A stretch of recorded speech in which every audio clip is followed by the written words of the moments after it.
Good evening, everyone, and welcome to another episode of our Star Wars Out in the Dark. My name is Will. I'll be your storyteller this evening. And last we left off, our crew was leaving Bespin, trying the best course to figure out what exactly to do. Two Republic cruisers dropped out of hyperspace on either side of the donuts that are the Trade Federation cruisers that were suddenly appeared over Bespin the session before. They found out that Major Rames has disappeared and left Bespin with Neura Hayes in tow. They also ended up meeting a Kentra that they didn't figure out what it was, named Garrick, who was looking for Marcoon to do some things in the wake of his death, but they met with Krilla and Hattie at the Gunslinger Saloon. They found out that the little cylinder that everybody has been looking for has been hidden in plain sight, and it led to a map of the solar system from a bygone era that was almost reminiscent to Eedee-15. They also discovered that Marcoon had many layers, kind of like an onion, as he had an entire underground shop of illicit goods under his own blacksmithing. They also remembered, I should say, that Captain Orland Vales is still missing, as they kind of shuffled off back to the new ship that is labeled the Zotsek, after Captain Flid's deceased children. They had a couple of memories that have slipped back into their subconscious as they left Bespin behind. But the banker also offered assistance if they should ever find themselves on Naboo. And then Silas gave the young boy named Sheev a small knife from Marcoon's shop, which he proceeded to cut himself with after having swung the knife wildly. Dr. Shakti and Eedee sat down to work on his old body. Flid and Silas had a discussion on where to go and what constitutes the future of this crew, and radio set a course for Beyontul 6 so they could see Jix and figure out what their next move is. And this is where we're going to find our crew today. We are down 2 because of family issues, but we have our force-sensitive characters, Dr. Silas Shakti and Eedee-15. Hello. And then I said, "That's no droid. That's my mother." I love that there's gonna be a nice quiet moment so that everybody sees that you just brought this conversation up out of nowhere. Yeah, I'm just gonna. Checkmate. These walls look real wally today. Yeah. So, Flid and Silas are up on the upper level of this Zotsek. Hattie and Krilla are also kind of in the same room that Marcoon's body is in. And the two of you are in the lower section, kind of standing over the Eedee-57 unit. Eedee is still in the Trade Federation droid. B0808. Yep. And Bob. Yeah. And for the first time since all of this has happened, there's actually a moment where you can look at each other and take in the fact that you get to breathe. That you've had to be hitting the ground running almost since the very beginning. And now finally there's a whole 3-week period from Bespin to Beyontul 6 that you get to kind of just reassess realign and replot whatever course you're on.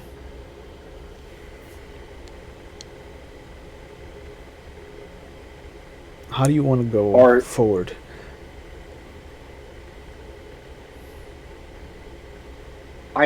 I presume that since the doctor offered, we'd be working more so on like repairing Barnaby, repairing the Eedee chassis, Mm-hmm.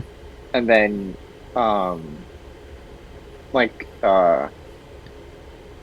just like under putting like up like maybe like not specifically upgrading it, but just making sure like both of the chassis, at least that's my goal. I want to get both of the chassis back into working order and also repair Barnaby. Yeah. At this point, you have two different droid bodies, so you could Frankenstein a kind of, amalgam of the two to create the perfect synergy for yourself. All right, so forget everything I just said. Okay. We're Frankenstein and ED0808. Okay. And it's gonna have the original head and voice box. Sure. Hell yeah.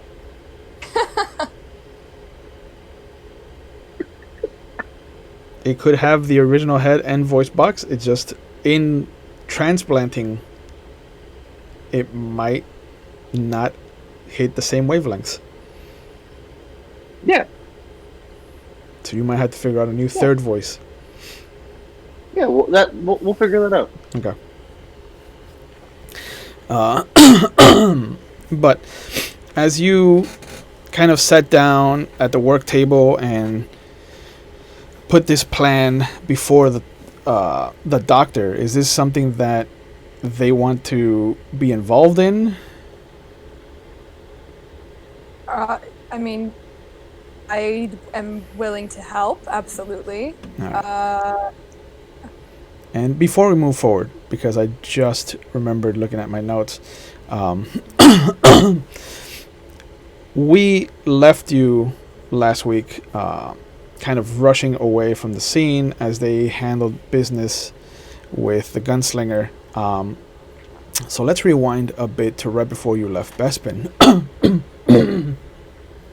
Excuse me, because as you made your way back to the Zodsec from the Neverwhere, you were kind of having to hide from the destroyer droids that were set loose in the city because you couldn't enter the ship without the identification chip, which the banker had.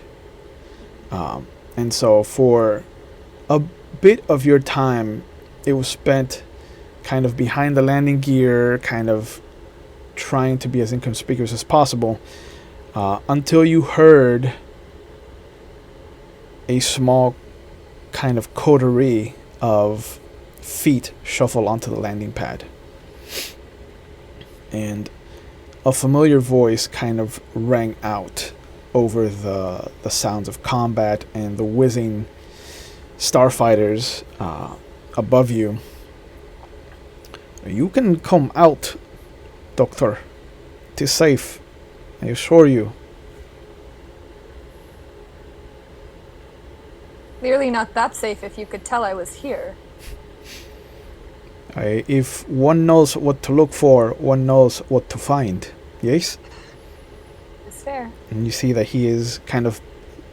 not all of them are bent over, but just a few of them are kind of bent over around him, looking underneath the ship towards you.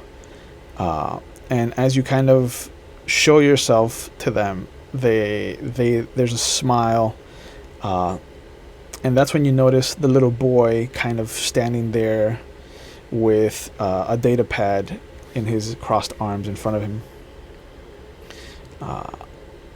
And the banker... What happened? Is that my first time ever seeing the boy? I think it is. Because you might have noticed him in the company of the banker. but I don't think he's ever been like prominently in front of you. Okay.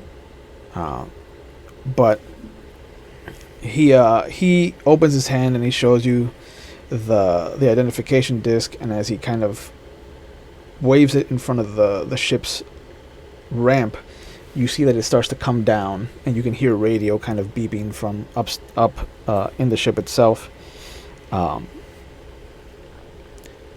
But he motions for you to kind of come out. Do. And he's like, "Where are the rest of your members?" They should be coming soon. We had to split up when everything started. The attack started. I understand. And you see him kind of wave off to some of his twins, and they rush over and they start to move some debris and some kind of cargo containers over to kind of create a small alley and kind of hide the starport from some of the patrolling droids. And you do see the droidicas kind of roll by as they shift to behind the boxes. And he looks at you. He's like, "We have not gotten a chance to really talk to each other, Doctor. How are you finding life traversing the galaxy?" As with all things, I'd say there are ups and downs, but I'm making do, and I have the company of wonderful crewmates who I could even consider family, so I have a lot to be grateful for. "Do you know your droid's secret?" And he kind of winks as he says droid. And he smiles. "Excellent, so we can talk frankly then." And you see him hold up a little hollow disc that shows you a video of what looks to be Trade Federation ships, similar to the one kind of hovering over the Bespin right now. And as the video zooms past them, you can see that if it flies through the atmosphere down into a very beautiful but strangely alien planet where there's no wildlife. There are no trees, there's no flora or fauna. And before you can even think about how that comes to be or the sadness of what that would entail, you notice that there are clusters of the same crystal that Eedee is. And you see that there are different kind of starfighter droids, like the ones that are flying above you, that are kind of designed to mine the crystals themselves out of their kind of hives. And you can see these massive kind of elephantine droids walking around and just kind of clamping these large tusks around like a hive, and these massive kind of cutting lasers just shearing crystal sizes off of them. And although the video doesn't have any sound whatsoever, you can almost hear the screams as if people are being cut down. Like this is an army, and there is a war, an invisible war being held. And as that happens, he kind of closes his long spindly fingers, shutting off the hologram and kind of pointing up at the Trade Federation ships above him. And he's like, "And this is what I have shown your friend as well. And this is why I have stepped away from the rest of my clan. Your friend is a treasure, not to be displayed or to be collected. He is a sentient creature. And I don't understand why the rest of my people would be doing this. I mean, I understand why. I do. I just can't side with it.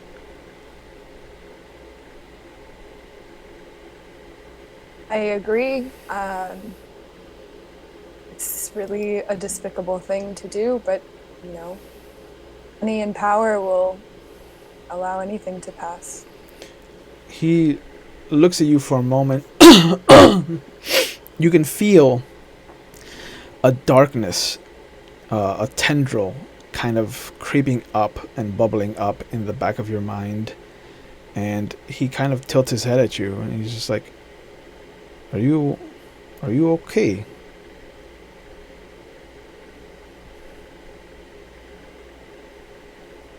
Yes?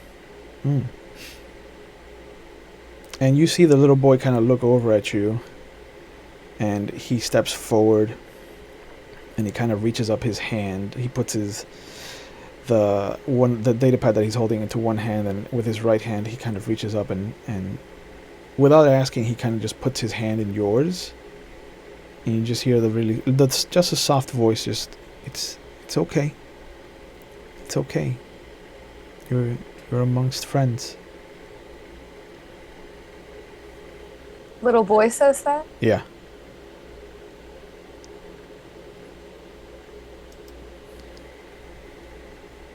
I get down, I bend down to him.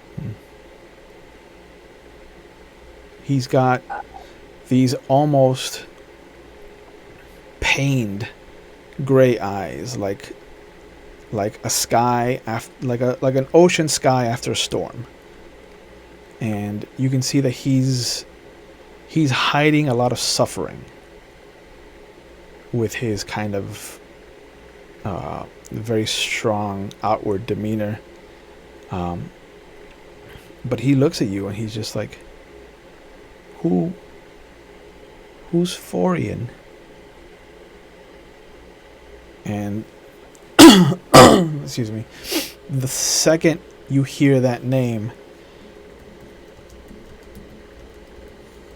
there's like a click and your body shoots up out of your control,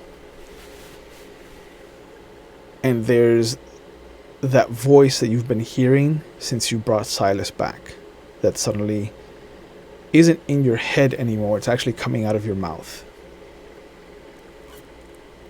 and you can feel your hand jerk out of this little boy's hand,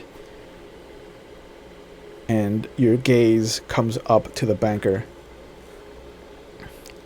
You know me. Good. Then you know what I must do. And the banker you see fear in his face. And he steps back and you see him kind of like reach down. He grabs the boy and he pulls him back as well. And the voice again. Oh, you can hide him all you want, but he will be mine. The vessel has been chosen, and I will have my day. And then you hear the banker, and do not think so. This is not a boy that you can have. He is under the protection of the banking clan and of my family. And there's a moment where you kind of shake yourself. Excuse me, like that feeling of somebody walking over your grave. And then you can feel like the voice has taken its place back in the back seat of the car. Like it's let go of the driver's seat.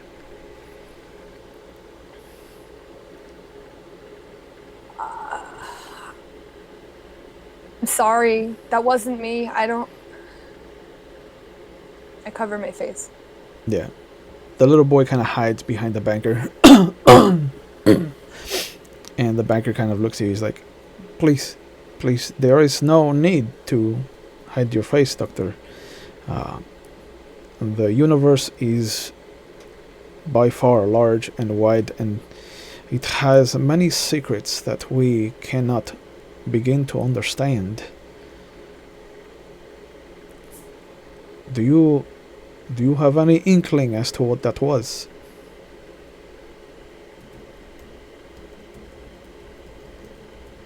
I don't. Well, okay. I mean, can I do a roll? Like, I'm sure I've like thought about it or meditated about it, or if I haven't, then I would like to. Do I have any inkling of what it could be? I mean, let's lower your sense by 1 die. Okay. So there you go. You're at 2 now, because your improvement hasn't happened yet. And let's have you roll your sense skill. Are you accepting? No. Okay. Don't want to accept. Okay. Help. 10. I'll bring that back. You start to reach out with your senses, and there's a moment where you can feel that cold tendril wrap around the part of your brain that deals with memories, and you just hear it. Are you sure you want to go down this road, Doctor? And there's spite in his doctor.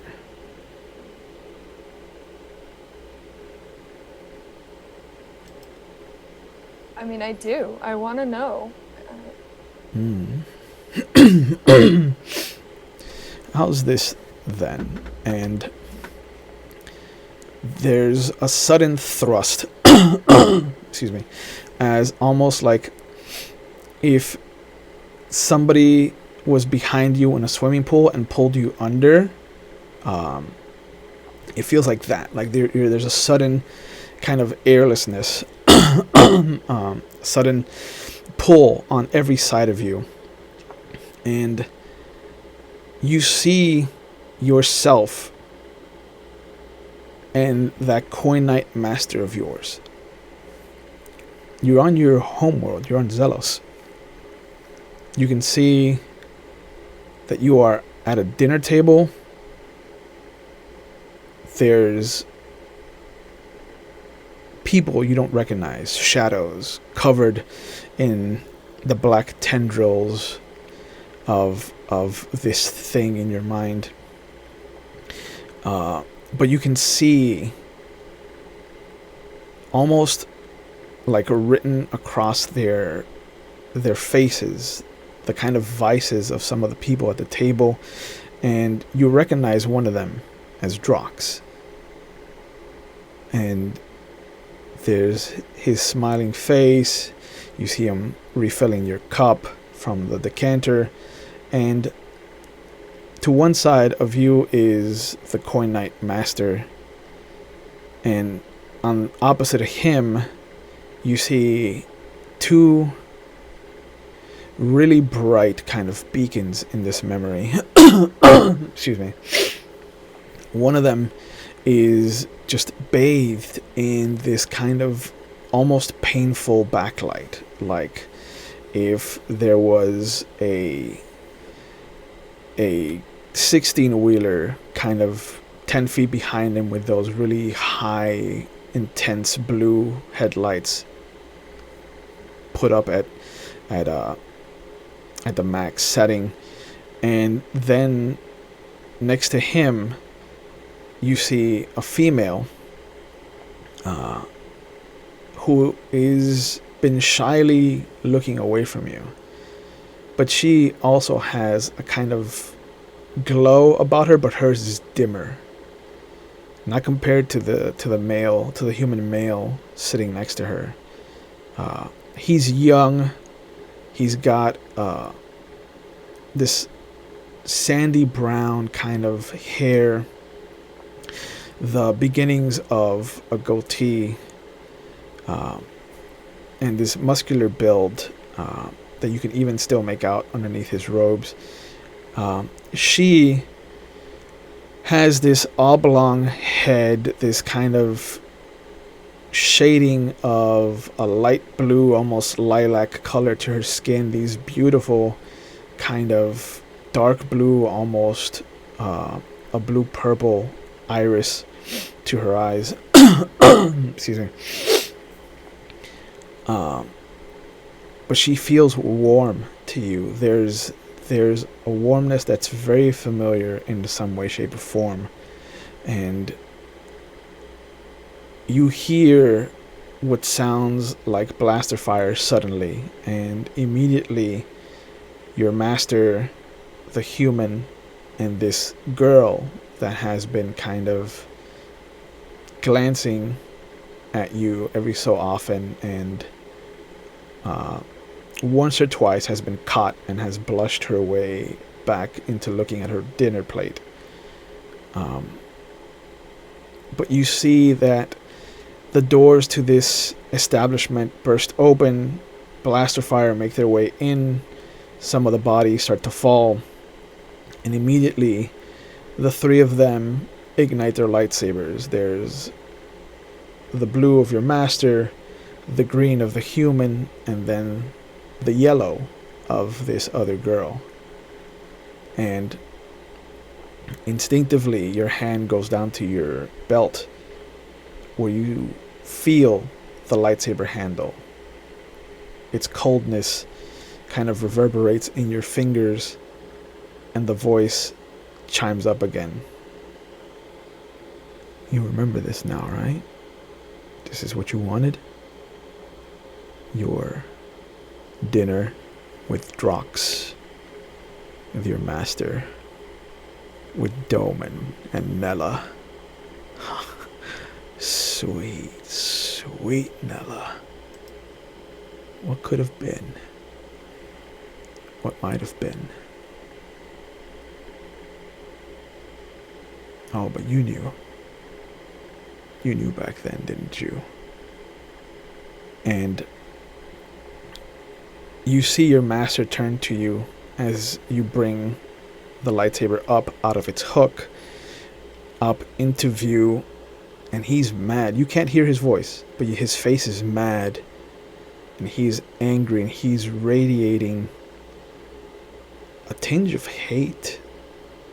You can see the black aura around him, and then there's the aura of worry over the human, and your heart breaks because you see that same aura of fear in Nella.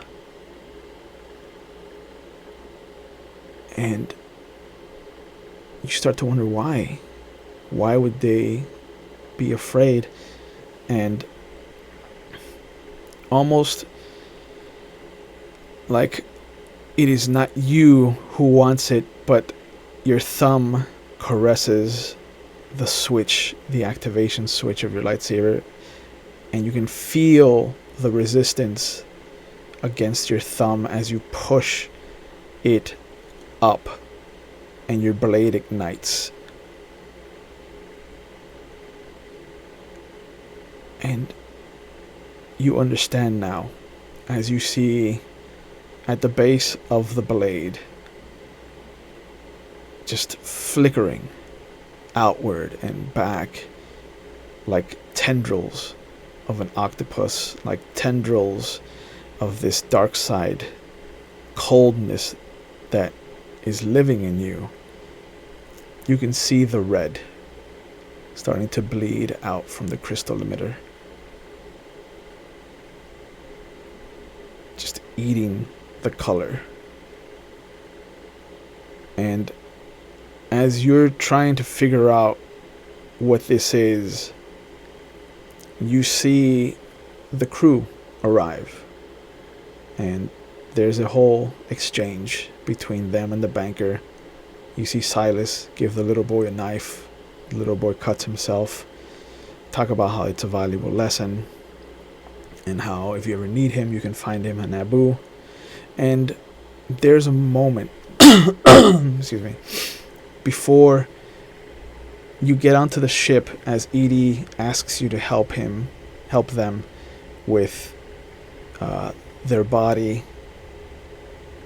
The main banker and the little boy both kind of stop at the end of this starport ramp. And as the little boy raises his hand to wave goodbye, the banker kind of pulls him away. And we come back to the two of you sitting in the cargo compartment of this ship as we catch up. And Eedee has this idea to create an amalgam of the two droids. And Radio has kind of come down, overheard the conversation, and you see him go over to one of the panels on the side. He beeps and bloops at you, and he kind of shows with a laser pointer where to kind of push. And as Eedee goes over and does that, you hear a satisfying click as a false wall opens up. And there is a cubby hole, a kind of closet of just equipment that has been specialized for what you would call illicit upgrades. There's all sorts of... Oh, this is very nice. There's all sorts of wiring, cradles, there's all sorts of output valves, things like that. Like, is there a flamethrower? There's no flamethrower. Okay. The attempt was made. Yeah. Is there like a welding attachment? There's no welding attachment, but there is an arc laser for heavy welding. Okay, well that'd be helpful when attaching everything back to each other. Okay. Yeah. So, Doctor, are you willing? It's going to be a while for the trip. Are you interested in assisting me in the reconstruction of? Well, I'm not exact. I personally go by Eedee, but I'm thinking of an amalgam of both of the bodies, so possibly Eedee0808, but also Eedee57 just rolled off the voice box very nicely. So I'm not exactly sure. You could help come up with name. Fuck. A new name. You could help come up with the name if you want. Maybe not a new one. Okay, Eedee, I'm open to helping you. I think you're okay. What? I think you're really overthinking.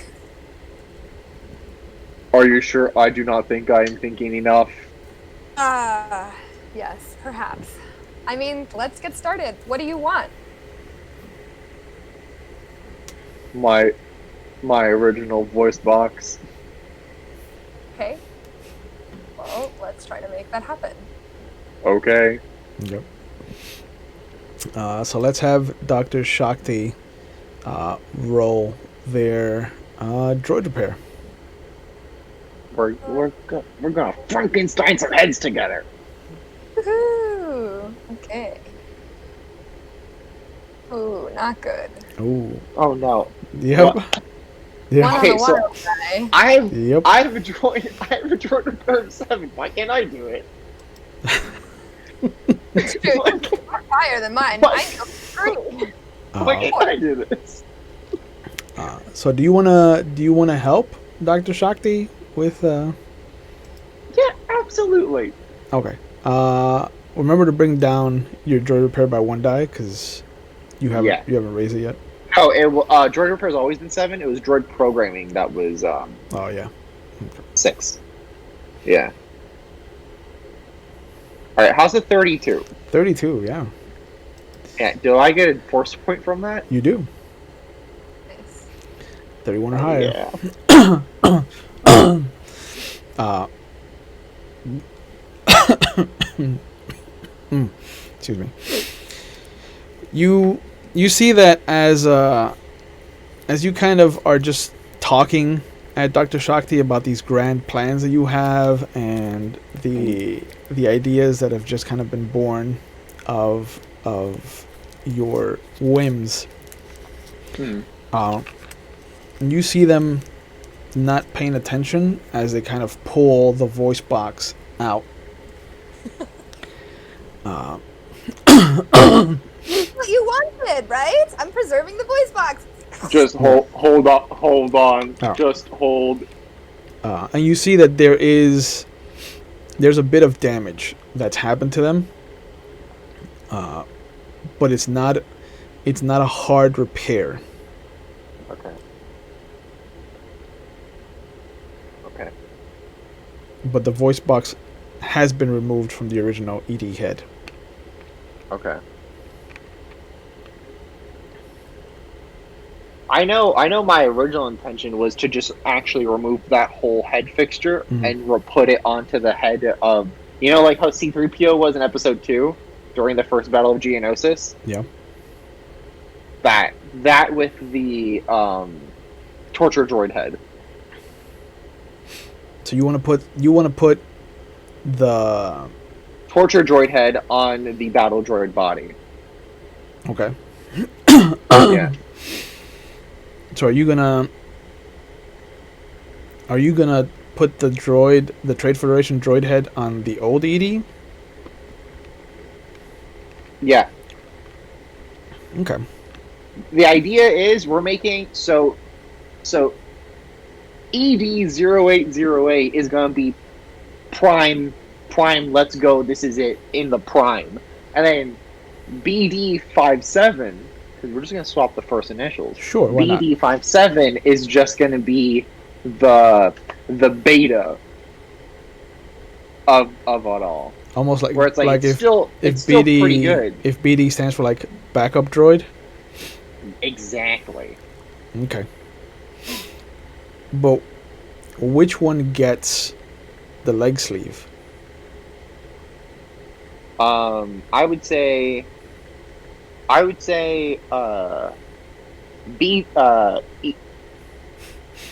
Yeah. Alpha Droid is getting the because like what if I swap out the legs, what is that going to change? Your speed? Speed? Okay, that's fine. So I want to put the old legs with all the compartments on them onto this one, and then over time work on the backup droid and give it like compartments as well. Yeah. Or at least a lightsaber compartment. Yeah. The ED legs will lower your move by 1. Okay. So really that's that's fine. That's the only real difference you'll get out of it. Because they both have magnetic feet. Mm-hmm. Okay. Yeah, I would like to do that as well. So. Okay. That's an easy fix. You rolled high enough to get the things going. All right, I made the move change. Okay. Yeah. What is the next step in this situation? The covering the crystal opening. Okay. So that'll eat up the first week. Are you gonna cut up the old ED body?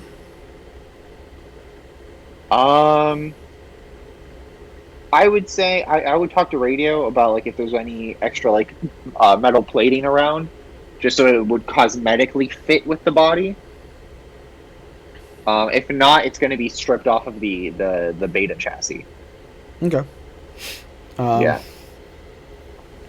He goes over to another panel, and he beeps and boops at you and tells you that there is a translator droid in another closet.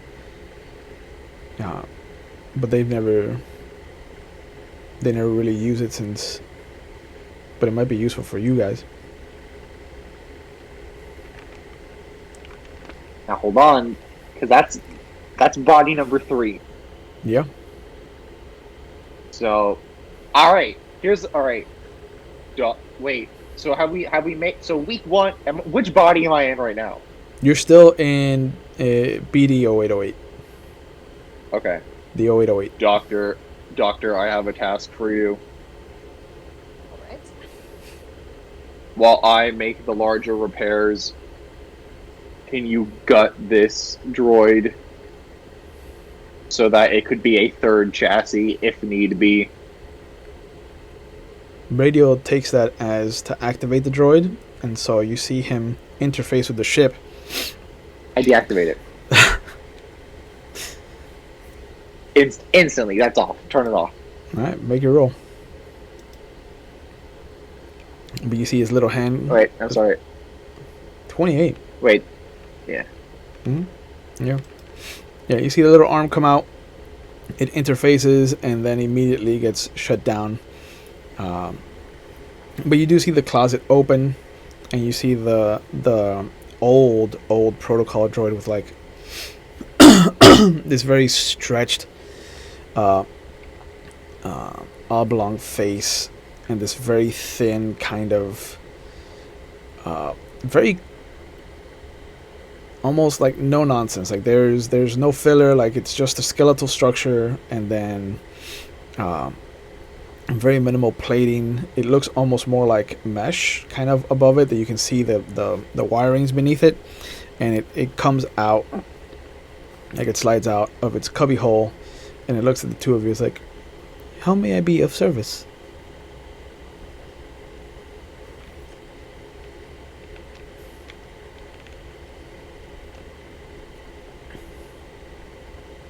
How many languages are in your data bank? I am fluent in over 1 million languages and forms of communications.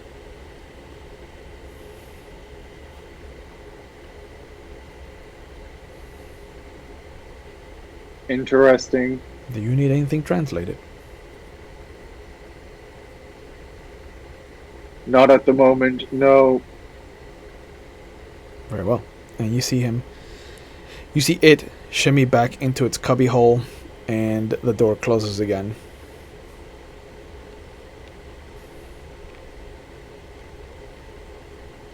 Doctor, why is this breaking my heart? I agree. You want me to turn him off? You want me to gut him? Wow. Surprised. It was merely an idea, but now I have an emotional attachment. I mean, me too. Never mind. All right. Let us just get back to work on covering the crystal gap. If there is like a bit of time that I would have to myself, I want to meditate. I'm down to help Eedee as much as is needed, but I want to take a little bit of Sure. The first week, the two of you kind of get to work on gutting the old Eedee body. Every so often, radio goes over and activates who you have come to know as C1A3, the protocol droid, or Sia. And every so often, Was that what protocol droid? Yeah, the That's translator. the translator droid. Translator. Oh, okay. Yeah. And every so often, Eedee would just go over, activate her, and you'll see her shimmy out of her little cubby, come over, acknowledge the two of you. Is there anything you would like translated?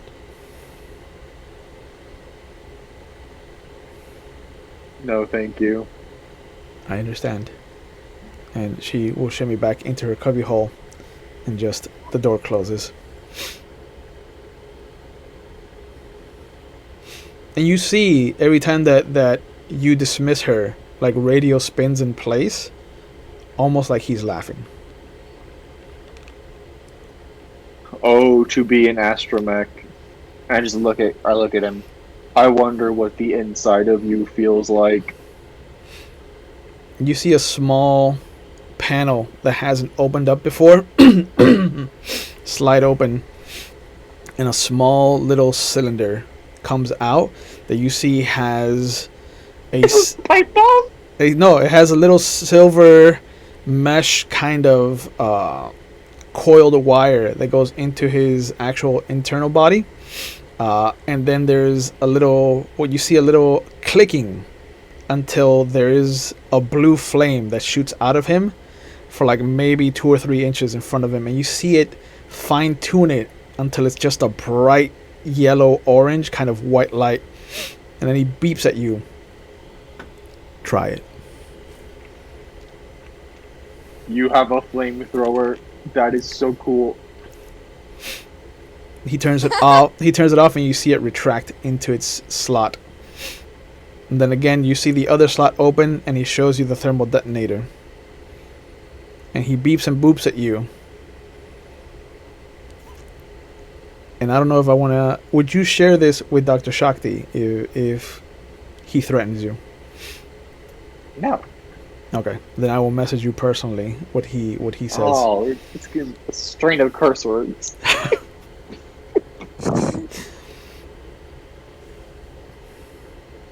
Doctor, have you ever played chess?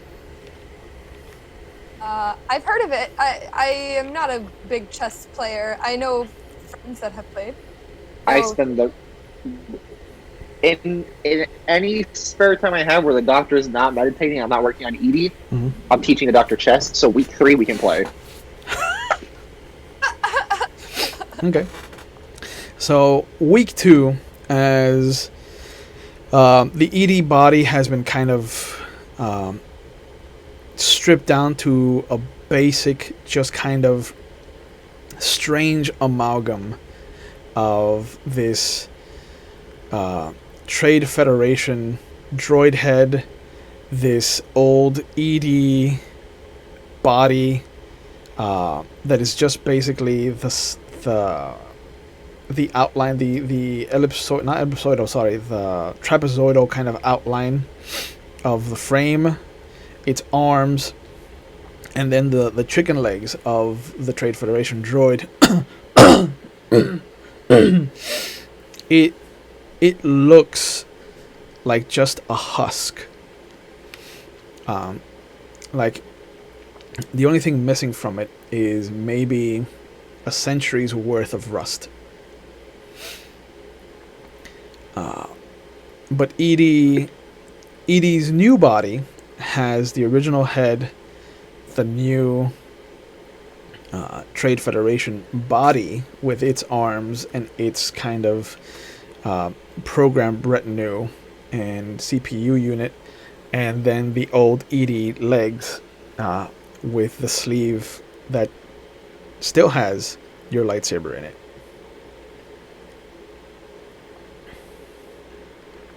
This is very nice. There he is. Yeah. There they are. Yeah. Hello. Hello. Doctor. Yep. Yeah. Hey, Eedee. Good to hear ya. This is totally worth a week's work. Yeah. And during that second week, Dr. Shakti, you find it difficult to get a moment of peace. There's always the beginning of your meditation starts off, as you remember, kind of sitting cross-legged in a very quiet room and just your eyes closed and trying to connect to the Force. And every time you do, you start to reach out as you were taught. You can sense Krilla, you can sense Hattie, you can sense easily Eedee and Silas now. And you start to sense Flid at the very recesses of your stretching. You're disconnected from him the most. And you're not sure why. You're not sure what it is. And as you excuse me, as you kind of start to push yourself to strengthen that bridge, you start to sense all of his hate, all of his anger, and all of his resentment to this Agent Neura Hayes that killed his children. And that coldness continues to permeate throughout you. And every time, it's just an open invitation for that voice to just creep up and bubble up into the space between the front seat and the back seat of your mind. And there's always that conversation. What are you looking for, Doctor? Shall we go back? Don't answer it. My new goal is to try to get control over it. So I'm going to try to... I'm not giving it any power. Okay. You start to push through at the beginning of the week, and then it gets harder and harder. One of the scenes that it takes you back to is on Naboo. There is a fight that you are part of with your master, and you see that there are some units of the Republic that is firing down on some insurgents, and you have the high ground. You know, you are up a sheer cliff wall. Your squadron is easily kind of slowly pecking off these insurgents, and there's a moment where you see your master kind of start to pull these rocks out of the cliff wall at a distance, and helping the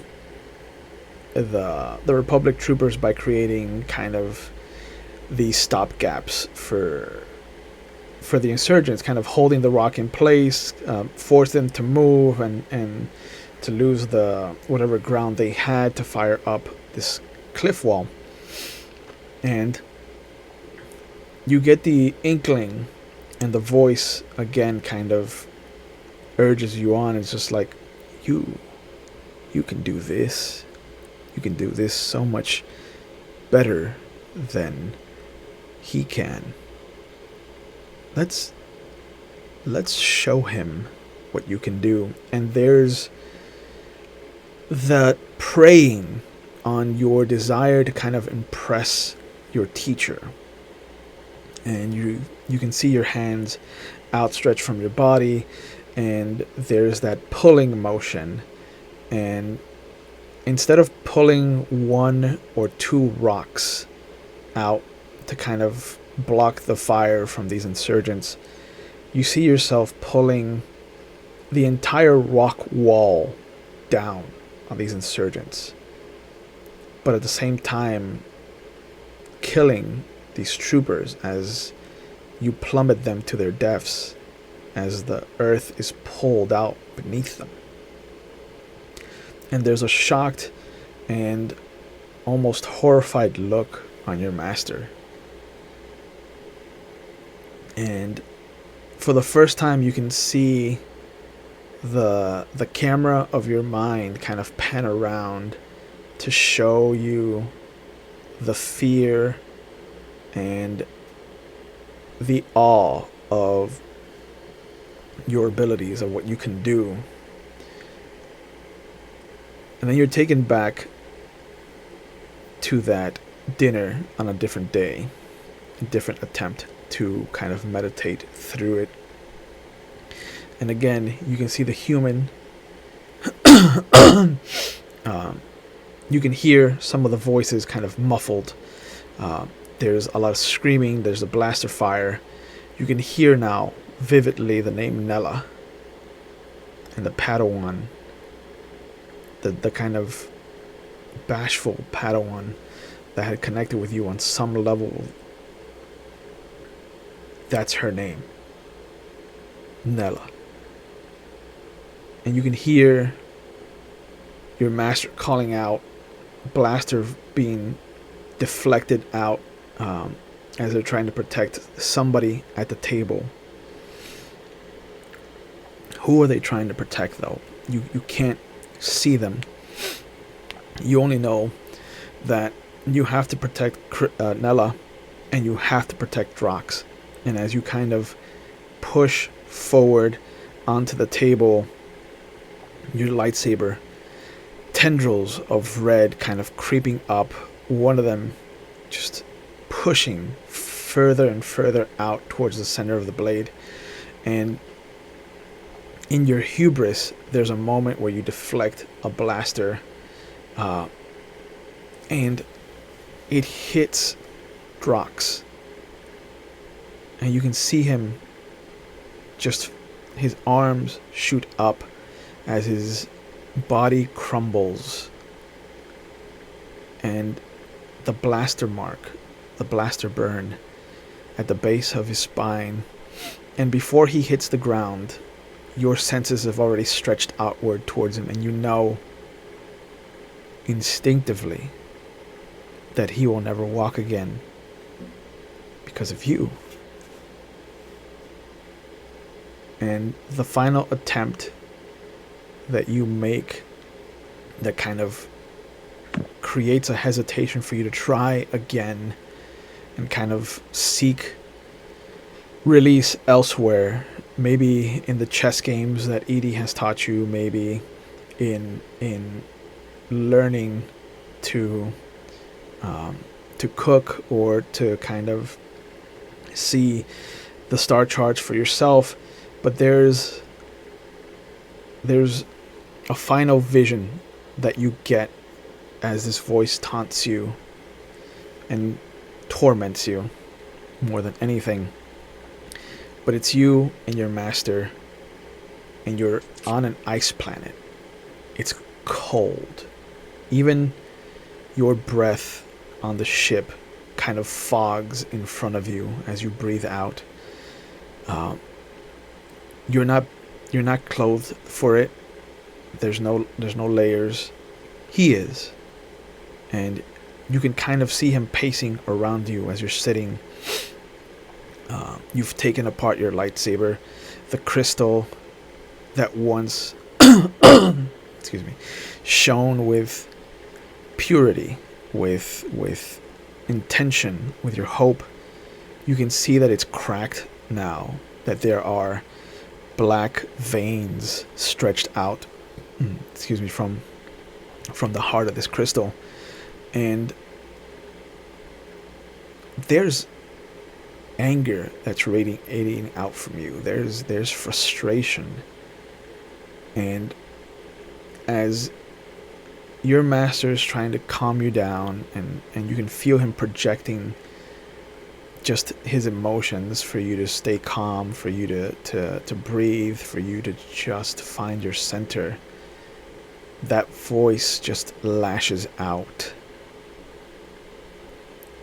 There's a sense of an ancient impatience that this thing, whatever's inside of you, has waited a long time to not be silent, and it's doing its best. And there's a moment when you stand up, and as your foot stomps on the ground in front of you, and you're yelling full volume at your teacher, at your friend, the cave that you're in starts to collapse. A hole in the side of the mountain is ripped open as this earthquake ravages the mountain, and you can see the ship that you came in. It's familiar. Its rear kind of shifts around its landing ramp. You have walked up and down so many times. And the face that climbs down and hooks itself with a safety line and reaches out for you, kind of urging you to come out of the cave and into the ship. It's Yandro. That's the Neverwhere. And as you and your master push yourselves out of this crumbling cave, the voice chimes in with a simple no. And the last thing you see is the ship pulling away from the side of this mountain, you collapsing onto the ramp as Yandro holds you there, and the camera again of your mind pans out almost tauntingly, and you can see your master falling into an open chasm, almost as if he had been pushed off. And these are the visions that start to circulate in your mind every time that you try to find some moment of peace. But there is the chess games now.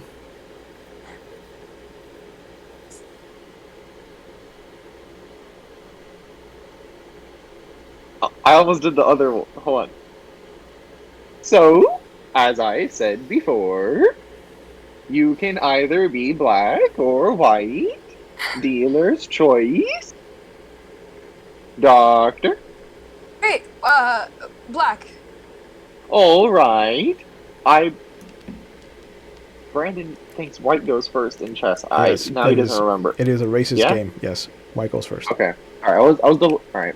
I'm not sure if my only chess friend is in the chat, so it's a whole. It's fine. Indy will yell at me later. Yeah.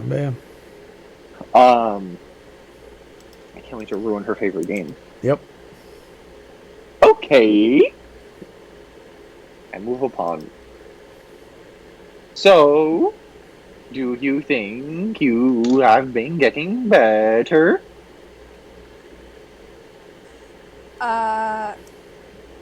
Better than the first time. You have improved. This is true. It is your turn. Oh, okay. So I want to move the horse.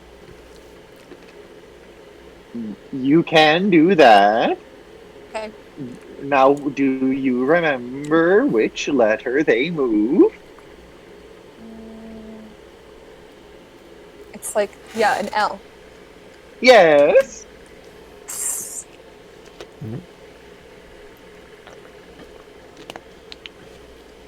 Which one? Oh, the horse. We're playing a real game of chess right now.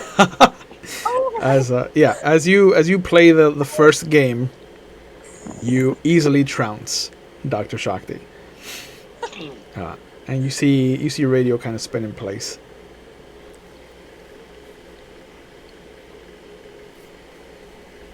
They have gotten better. You are right. However, if you noticed, after your third move, I did indeed contradict you with this other move. However, if you were to move your queen across, you would have been able to avoid it. I'm always afraid to move my queen because she's so powerful. Yeah. Most are afraid to move those that they think are strong. But you need to understand, Doctor, that even the weak have purpose. Not all pawns can be sacrificed to protect the king. Some have a purpose. During one of your games, you see Krilla, for the first time, come out when it's not. Are we in week 3 or 2? 3. Okay. She's kind of been sticking to just eating dinner with the rest of the crew at dinner time. Otherwise, she just kind of like stays in the room. Hattie's more, excuse me, more available, but she's also morose as well. But there is one of your games. During one of your games, you see Krilla come out and sit down and observe it.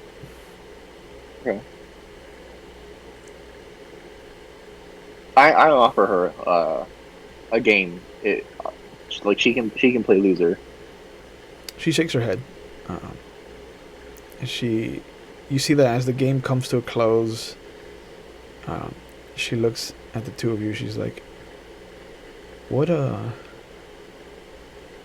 constitutes home, do you think?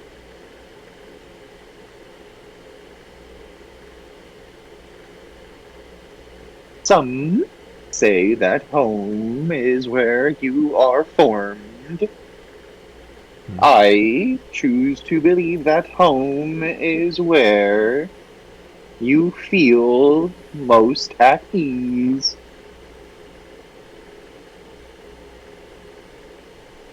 Doctor? I'd say it's a difficult concept, especially, in these types of circumstances. But I consider home where I feel happiest or where I'm most at peace. And also recognizing that that can shift and that maybe home is somewhere right now and it'll be somewhere else another time. Future. I don't know if I'll ever have a home then. Well, I'm sure you will. Krilla's the one who's pregnant, yes? Yeah. Okay.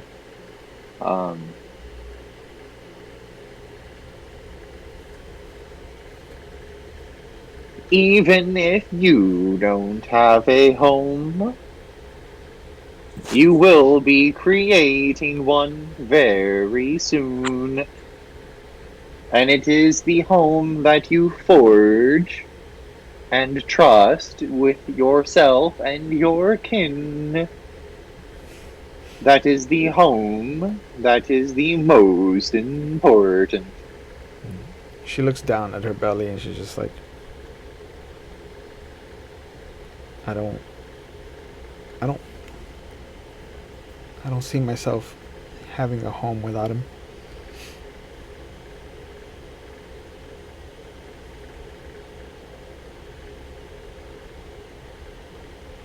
I tip my king over. Okay. And then I just a complete turn to Krilla.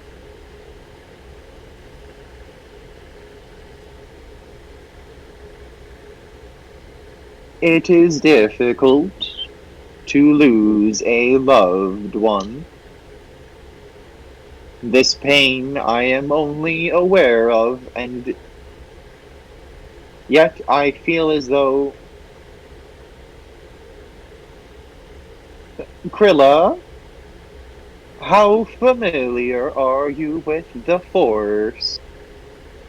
I mean, the Jedi can use it. Yeah.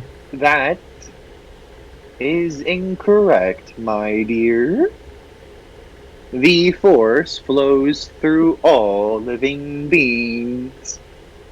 It flows through you, your child, and it flowed through Marcoon.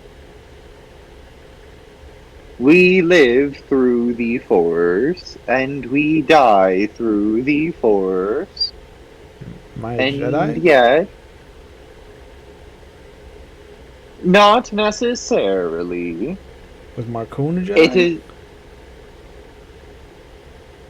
If he was, he would have been great. However, Is Hattie a Jedi? the Jedi merely possess the means to control the Force. I'm gonna lift the king with telekinesis. Ooh. That's an altar An roll. altar. 7. Yeah, easily enough. I just like we possess the means to control the Force. Then I've just placed the king down. While others exist through it, and it exists in them. What I mean to say here is that those we lose are never truly gone, for they have always been here. And they will always continue to be here.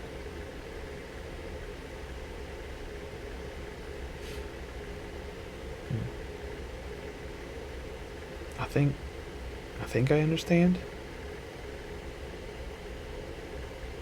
It's a lot to take in. It is, and I apologize if I am not explaining it well enough. How do you know all this? I am a Jedi.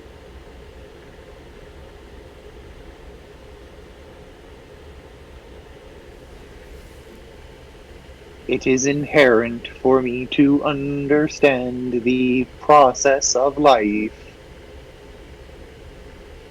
and the process of loss.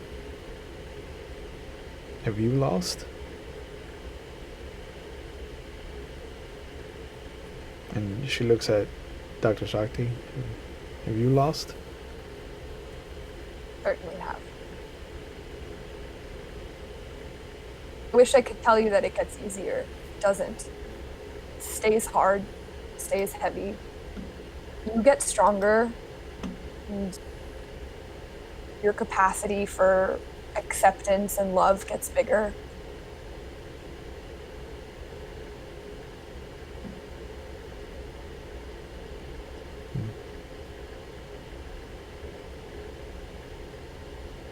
And, you know, in the meantime, we're here. We care about you. And if there's anything that we can do to help lighten your burden, please don't hesitate to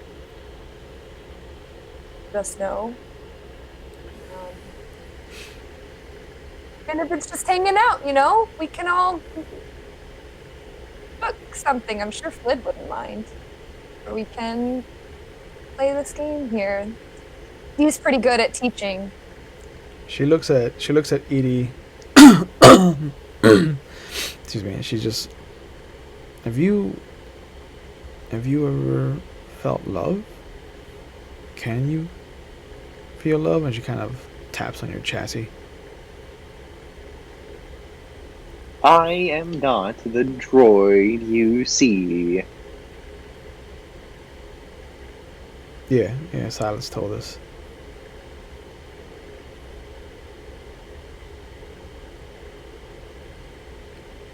I have a love for all, but I have never come to experience the love that you shared with Markoon.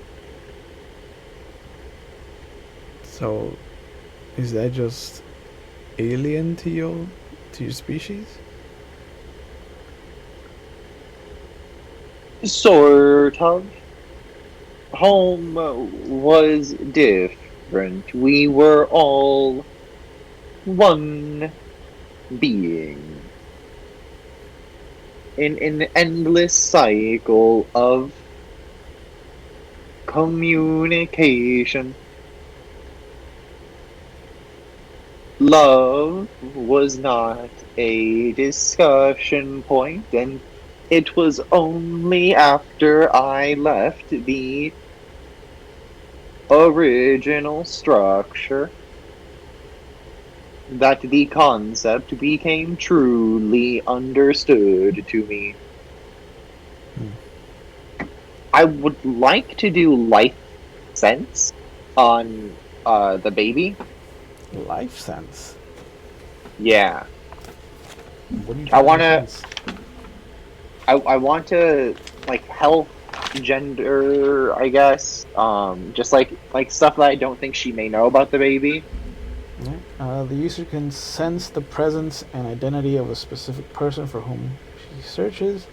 The user can sense how badly wounded, diseased, or otherwise physically disturbed the target is. So yeah? Sure. Oh. Yeah, let's have you roll... 11. 11.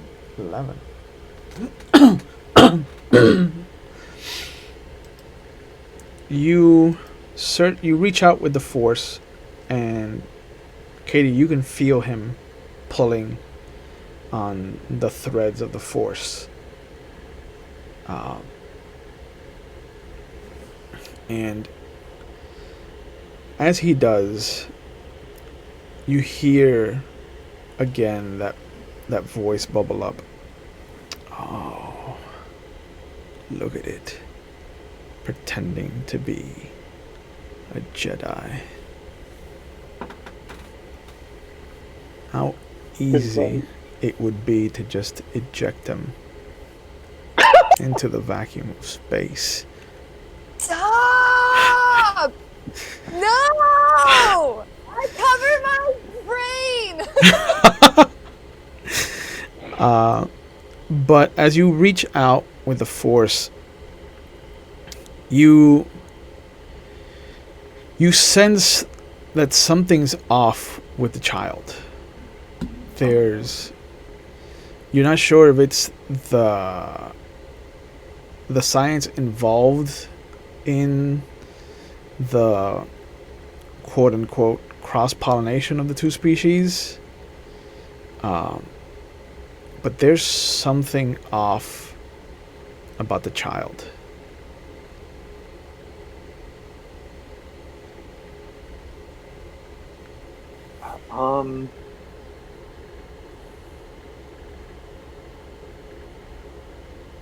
My next question then would be like,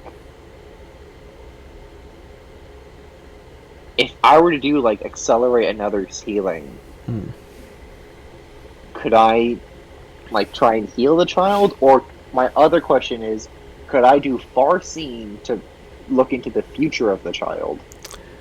You could do either one of them. Which rabbit hole do you want to go down?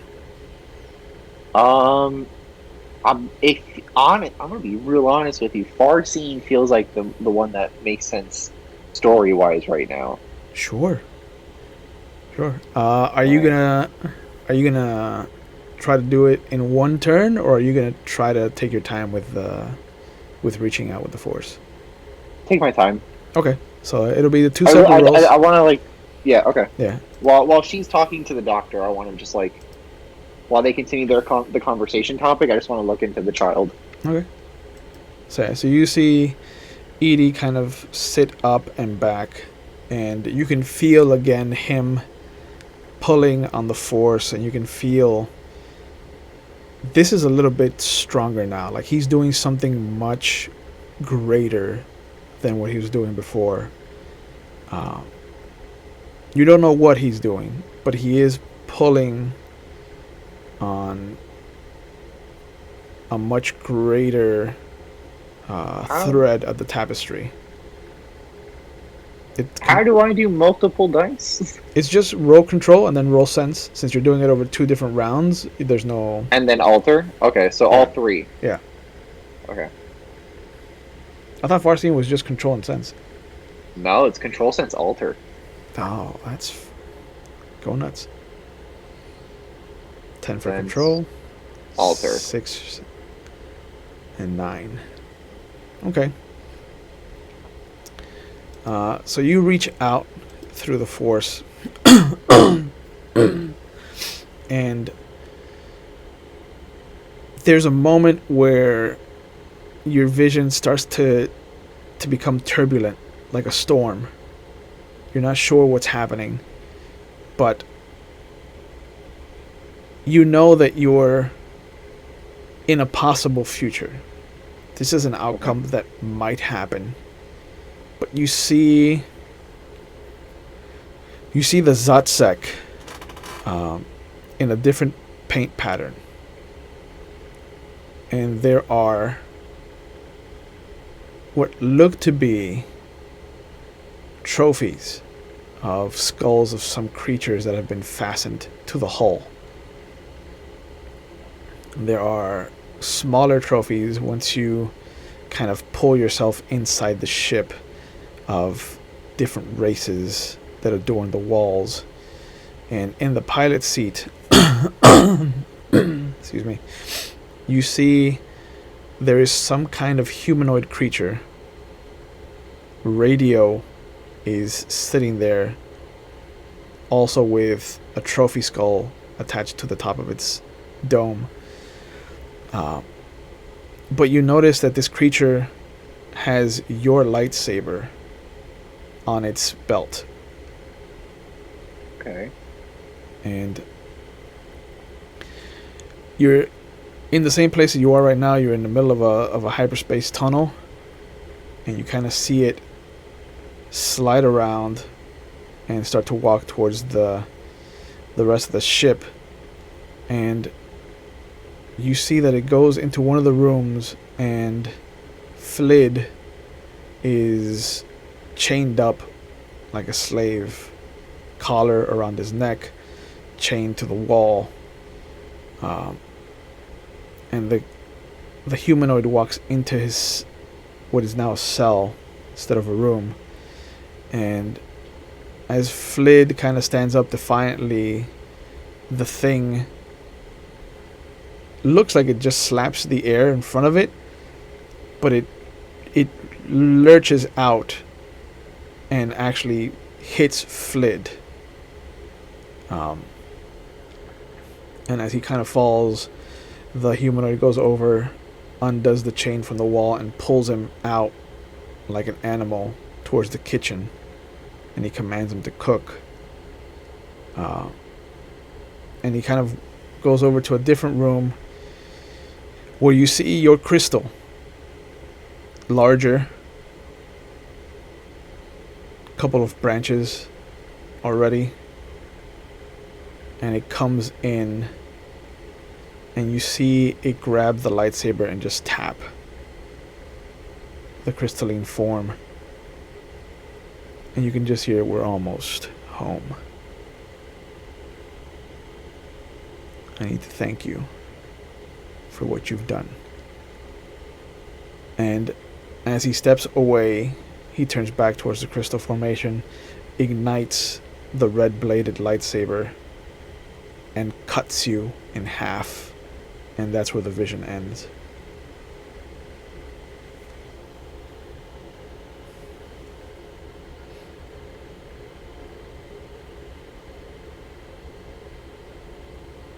Okay. But you are for sure, 100% sure, that is Krilla's child.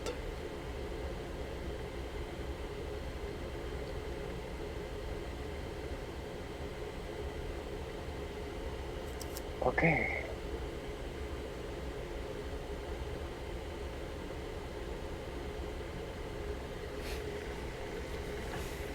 But Dr. Shakti, you see Eedee suddenly stop his pull on the Force with a sudden jerk. I look at them. You okay?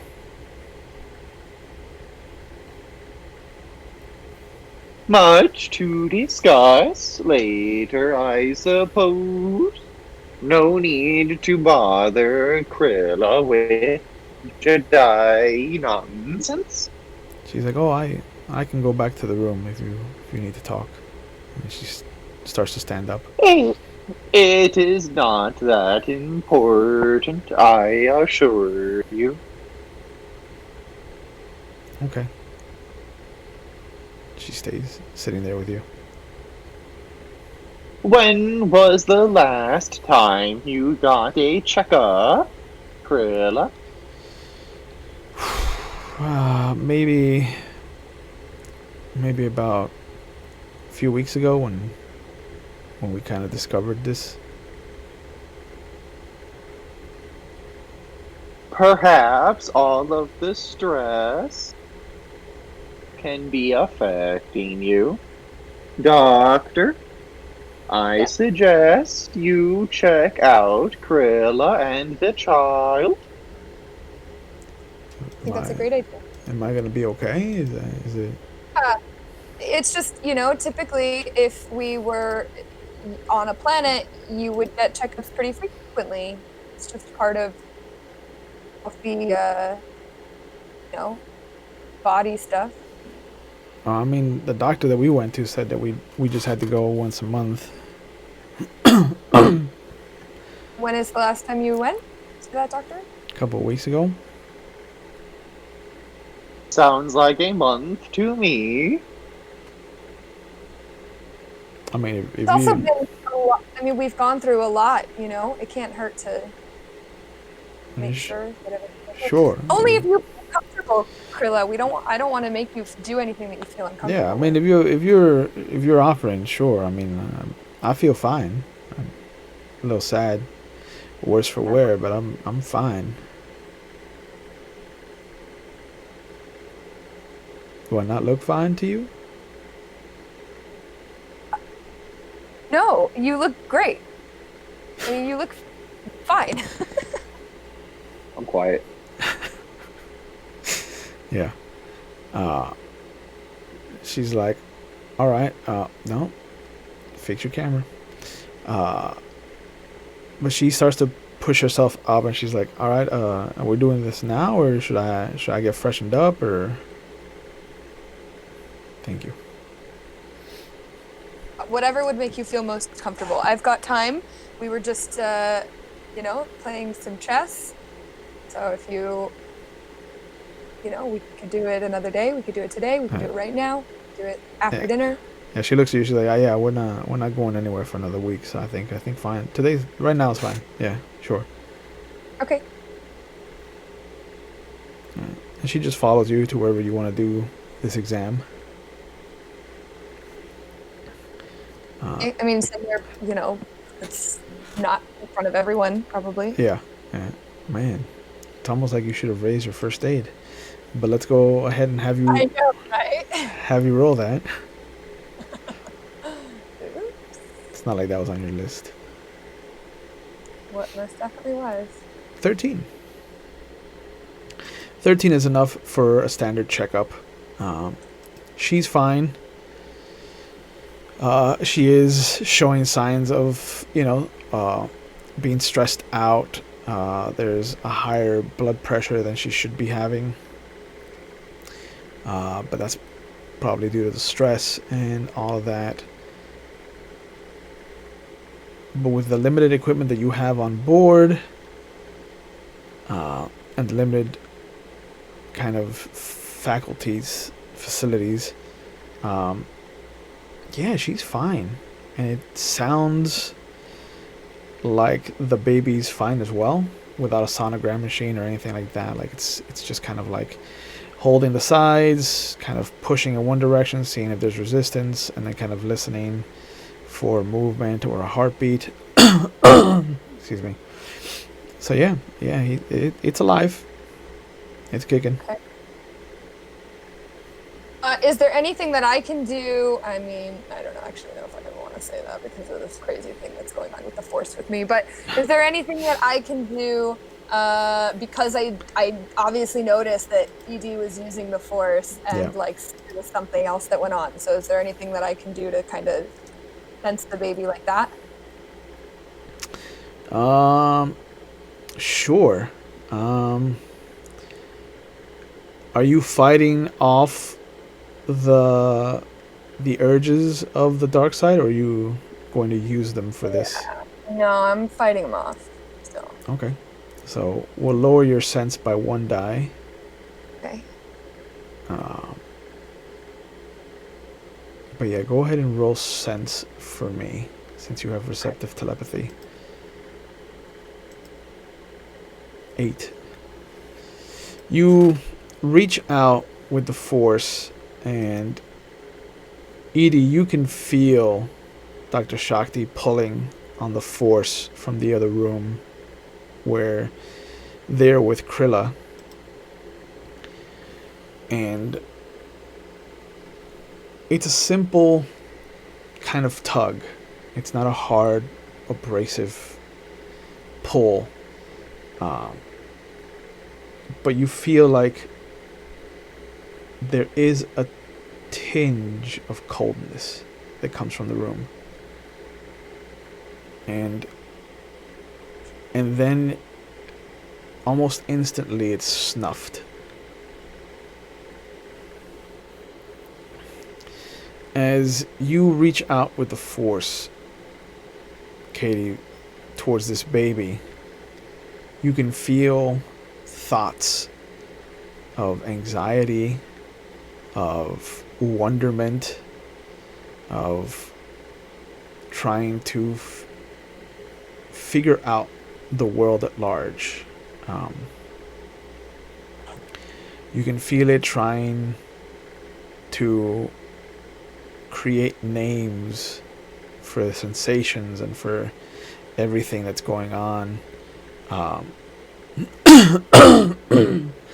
Like it's just become aware of its appendages. It's trying to figure out what they are, how he can use them, how it can use them. It's trying to just figure out where it is and what's going on. There's just a lot of that.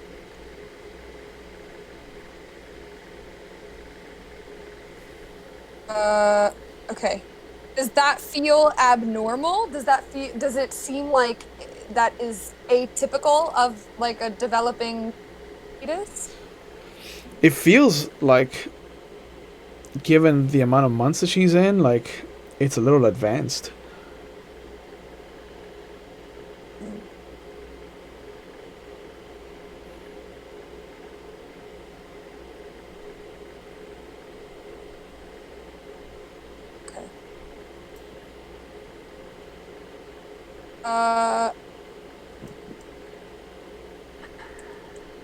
Well, seems like everything is healthy.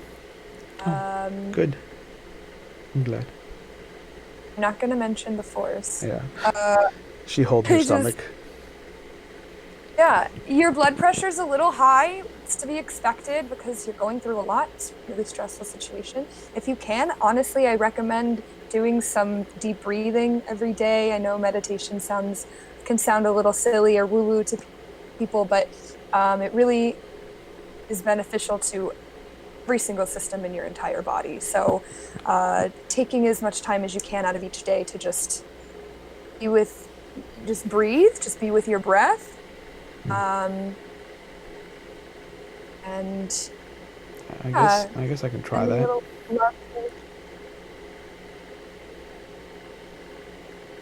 Alright. But, things look healthy. I mean, the baby looks healthy. Seems like things are progressing exactly how they're supposed to be. Okay. Thank you. Thank you for this, Doctor. Of course. My pleasure. You see her come out of whatever room they took, and she goes back into the room with Hattie and Marcoon's body.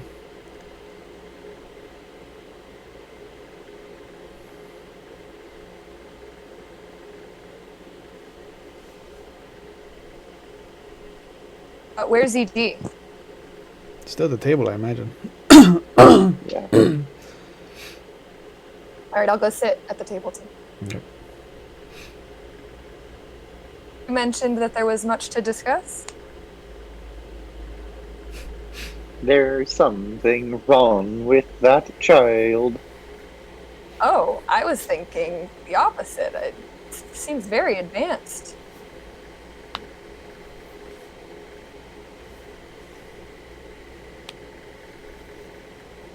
The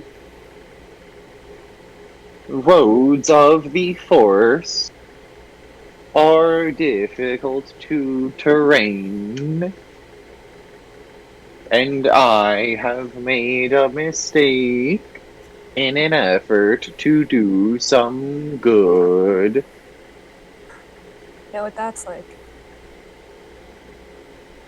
There is an ability to see further beyond the veil.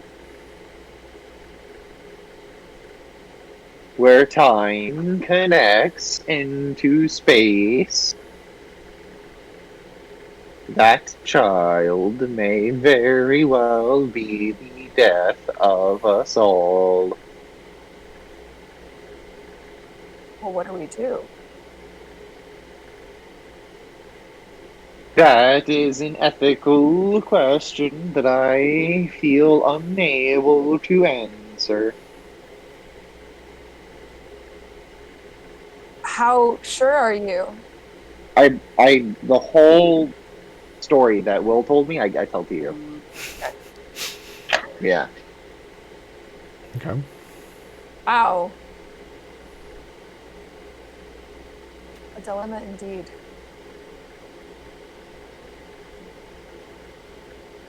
Surprisingly, I am more concerned of Flid's outcome in all this than my own. Yeah, he certainly doesn't deserve that after everything. I'm also concerned as to where you and Silas were.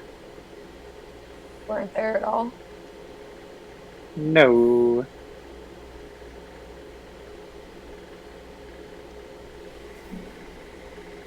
Strange.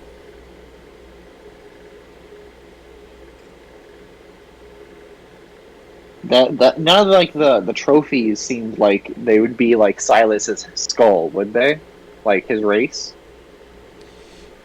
Your vision wasn't centered on them. It was centered on Okay. the boy, so it's kind of hazy. Okay.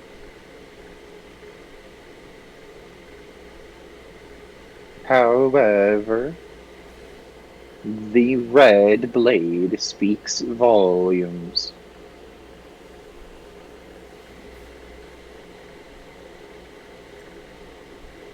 Yeah, I looked down.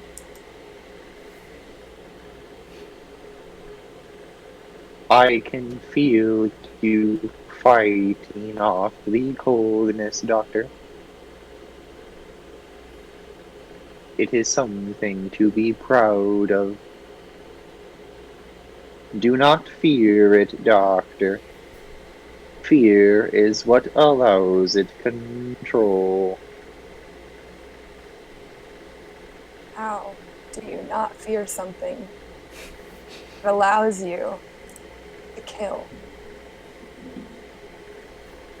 Understand that death is a factor of life, and that we all have a place on the marker. Such is life through the Force. It is not by your hand, but by the will of time.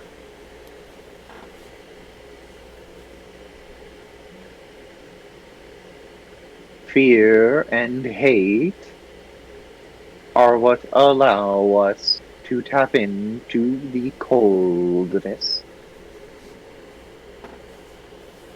which is also why I fear for Flid. He is not getting a proper outlet of his hatred and loss. I agree. I feel like a connection with him is slipping. I propose we have a loss conversation with him and Krilla.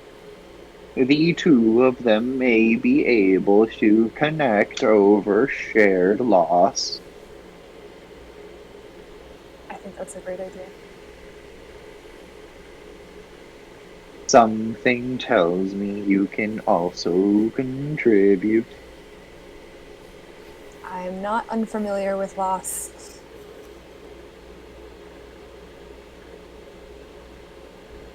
Such is the Force. The voice bubbles up again. What a hypocrite. Just like a Jedi. Ask him about his hate. and you just, almost without needing to see it, you can just see whatever silhouette he's taken in your mind. You see it just really easily just sliding back, like he's sliding into that comfortable backseat of your mind.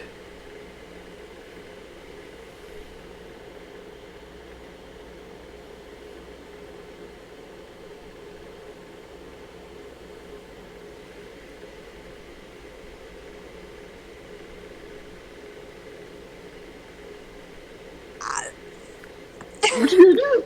What you gonna do? What you gonna do, Doc? What's your plan?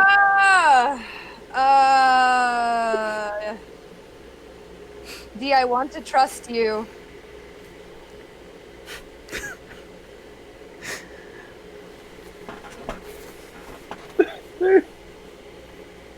I feel the advice you give comes from the heart, or crystal.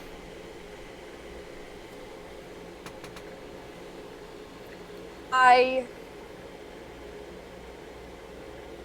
have hesitancy, though, because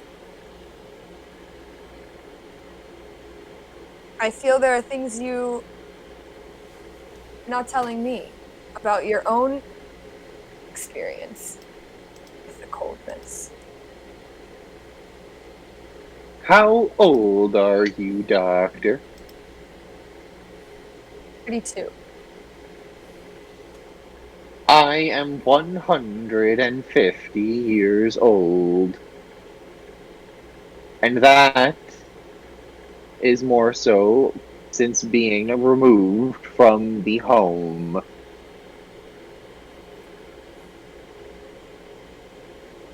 So I have more experience than I am willing to accept.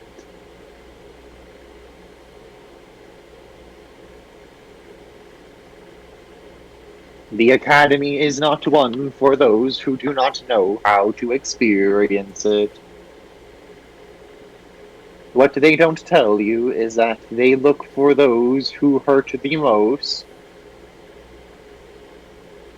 I have witnessed the cold take on Padawan, and I have witnessed masters fall to it in the attempts of soothing the loss of young ones.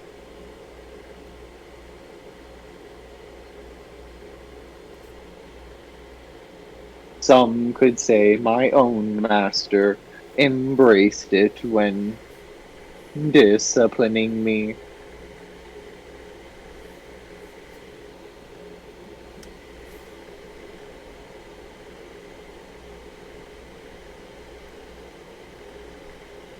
Such is the Force. in your 150 plus years, Eedee, have you seen Padawan or a Jedi painted with the dark, with the cold, come back from it?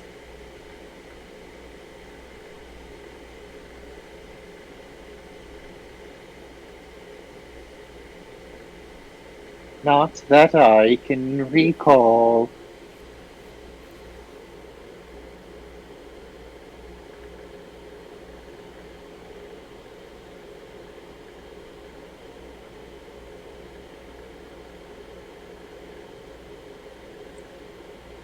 Oh, that's good news. But you are doing very good. Thanks. It's sincere, Doctor. If the feelings that the Force compel in me is love, then I do have it for you. I'm very grateful, Eedee. I appreciate you and I love you as well. Now, if you excuse me, Silas has been avoiding my chess games for 2 weeks now.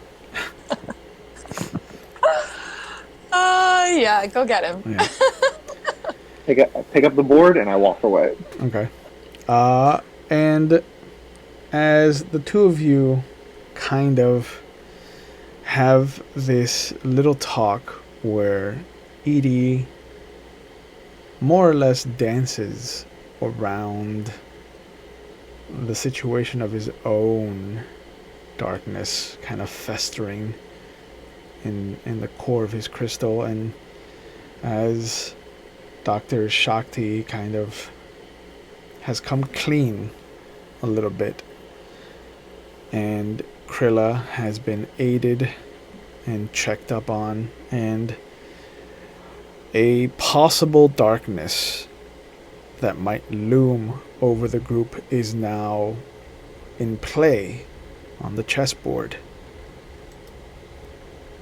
This is where we'll leave the episode, and we'll come back next week as you guys land on Beyond 6, and we get to meet Jix for the first time. I'd like to thank all of you for tuning in and checking us out and being with us. As always, please wear your masks, keep your distance, wash your hands, and please take care of each other. And as always, if you feel like you need to reach out to anyone, please do. If you need to reach out to friends or family members, or if you are a friend or family member of a usually strong personality, there's no harm, and there's no time taken in just reaching out, saying hello or how are you, because that might change the course of someone's day. And if you feel like there's a stigma or taboo about getting professional help and seeking professional help, please know that there should not be. Mental health is part of our general health, and it is as important as anything else. So please, if you feel like you need it, please seek it out. And if anything, I will see you on Monday for our Camarilla game of Vampire the Masquerade, or on Wednesday for our Legend of the Five Rings game. And if not, we will see you next Friday for our Star Wars game. So please, take care of each other, have a good night, and I'll see you when I see you.